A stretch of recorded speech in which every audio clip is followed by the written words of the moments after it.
বাংলাদেশের রাজনীতিতে আবারও রক্তাক্ত অধ্যায়। তরুণ রাজনৈতিক নেতা ও ছাত্র আন্দোলনের মুখ শরীফ উসমান হাদি গুলিবিদ্ধ হয়ে মৃত্যুর ঘটনা গোটা বাংলাদেশ উত্তাল। কিন্তু কে এই উসমান হাদি? কেন তাকে খুন হতে হলো? কিভাবেই বা রাজনীতিতে উঠে এসেছিলেন তিনি? আসুন দেখে নিই বিস্তারিত। শরীফ উসমান হাদি বাংলাদেশের সাম্প্রতিক রাজনীতিতে এক পরিচিত নাম। 2024 সালের জুলাই গণ অভ্যুত্থান ও ছাত্র আন্দোলনের সময় সামনে আসেন এই তরুণ নেতা। আন্দোলনের মঞ্চ থেকে সরকার বিরোধী কণ্ঠস্বর হিসেবে দ্রুত জনপ্রিয় হয়ে ওঠেন তিনি। 1993 সালে বাংলাদেশে জন্ম উসমান হাদির। জন্মস্থান না জানা গেলেও পড়াশোনা শুরু হয় মাদ্রাসা থেকে। সরকারি মাদ্রাসায় স্কুল শিক্ষার পাঠ নেন। পরে ঢাকা বিশ্ববিদ্যালয় থেকে রাষ্ট্রবিজ্ঞান বিষয়ে স্নাতক ডিগ্রি অর্জন করেন। পড়াশোনার পাশাপাশি তরুণ বয়স থেকেই রাজনীতি ও আন্দোলনের সঙ্গে যুক্ত ছিলেন তিনি। পেশায় তিনি একজন শিক্ষক ছিলেন বলে জানা গেছে, তবে পরবর্তীতে নিজেকে পুরোপুরি রাজনীতি ও সংগঠনের কাজে নিয়োজিত করেছিলেন। তিনি ছিলেন ইনকলাব মঞ্চ নামের একটি রাজনৈতিক সামাজিক সংগঠনের মুখপাত্র।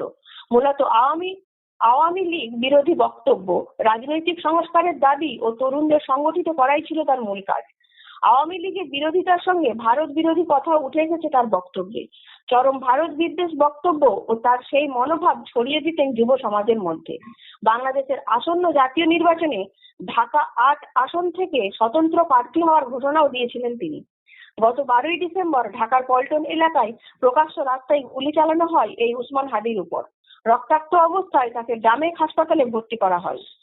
পরে অবস্থার অবনতি হলে উন্নত চিকিৎসার জন্য তাকে সিঙ্গাপুরে পাঠানো হয়, কিন্তু শেষ রক্ষা হলো না। 18ই ডিসেম্বর চিকিৎসাধীন অবস্থায় মৃত্যু হয় উসমান হাদির।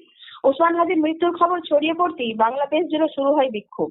ঢাকা সহ একাধিক শহরে ভাঙচুর, অগ্নিসংযোগ ও সংঘর্ষের ঘটনা সামনে আসে। বিক্ষোভকারীরা হত্যার জন্য রাজনৈতিক প্রতিপক্ষকে দায়ী করছে। পুলিশ জানিয়েছে হত্যাকাণ্ডের তদন্ত চলছে। কয়েকজন সন্দেহভাজনের নাম সামনে এসেছে, তবে এখনো তদন্তের স্বার্থে বিস্তারিত প্রকাশ্যে না আনা হলেও এই হত্যাকাণ্ডে নিষিদ্ধ করে দেওয়া ছাত্র সংগঠন ছাত্রলীগের নেতার নাম সামনে আনা হচ্ছে।